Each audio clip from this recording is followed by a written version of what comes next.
Now, Ryan, if you're out in the crowd tonight, here's the answer to your question. No.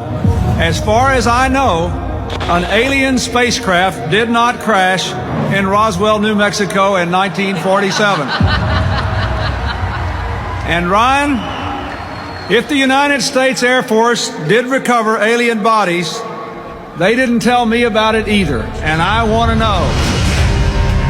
Washington's biggest secret. Congress is holding its first hearing on UFOs in more than 50 years. Unidentified aircraft. A potential national security threat.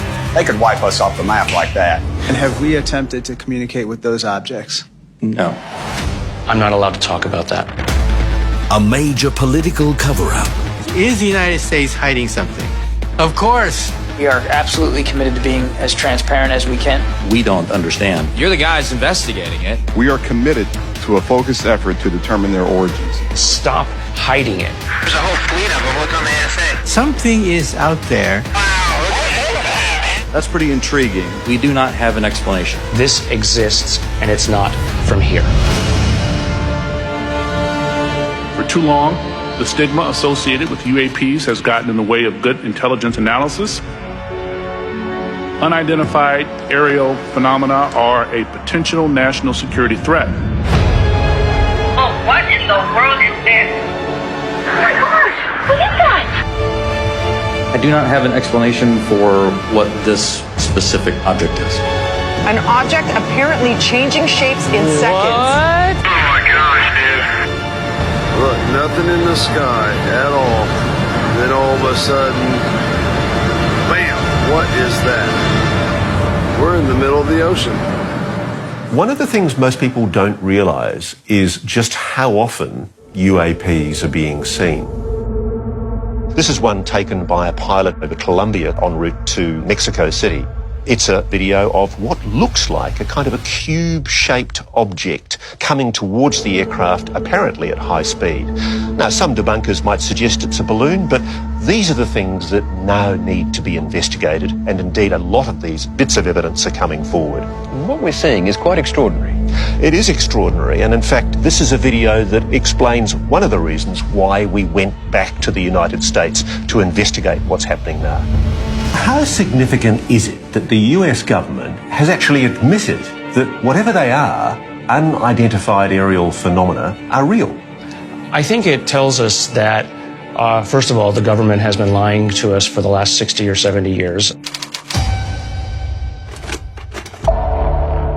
I think it's a sea change in, frankly, our understanding of the universe. And it is a sea change on the part of the government to come out and say that this phenomenon is real.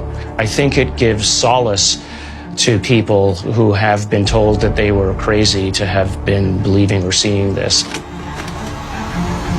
See, this is amazing to me, to hear a scientist of your reputation saying this. I mean, you're one of the most eminent immunologists on the planet. You're a Nobel Prize nominee. You're somebody highly respected in your area of medicine. Is it a dangerous thing for you to admit that you think these things about the phenomenon? I think it's dangerously necessary. I think that this is the kind of thing that if we continue to ignore it, if we continue to ignore the potential danger of what it might represent, we are putting ourselves at risk, both to what it might do to us in sometime in the future, but then ignoring the physics of what these things are capable of doing. There's a whole fleet of them. Look on the NSA. My gosh. What's interesting about these objects is that they cross the boundaries of what normal aircraft are designed for. These objects could do instantaneous speeds. They could go from 0 to 10,000 miles an hour in a blink of an eye. If I were the Air Force and I saw something like this, I would want to drive one of them.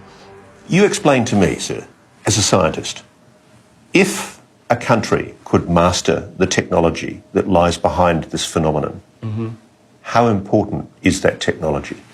Well, it's a game changer. So if you're asking questions, why might the U.S. government want to limit knowledge of this? they might have a perfectly good reason for doing so, and that's it. That they realize that it's dangerous to play with this.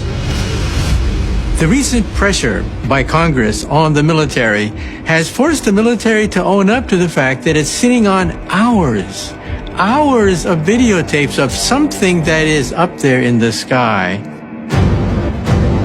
Open your mind to the possibility that they could be thousands, millions of years more advanced than us.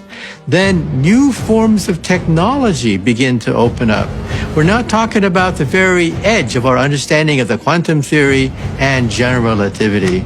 At that point, new phenomena start to enter into the picture, phenomena that allow you to exceed the speed of light. It would be a pivotal event in the history of Homo sapiens on the planet Earth.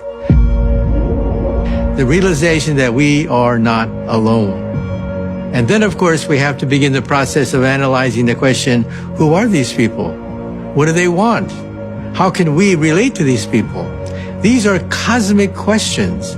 And so this is perhaps one of the greatest questions facing the history of the human race. What happens if we make an encounter? There are a number of events in which we do not have an explanation. There are flight characteristics or signature management that we can't explain with the data that we have. In the hearing, I believe they said we had 14 near misses. Why is that not a headline? Why are people not asking more questions about what the heck is going on? The United States Congress is now demanding answers on unidentified aerial phenomena. We've come here today to speak to one politician who's prepared to say he thinks it's a cover-up. A good lawyer one time told me the truth is the best defense, and dadgummit, that's the truth. The cover-up is real.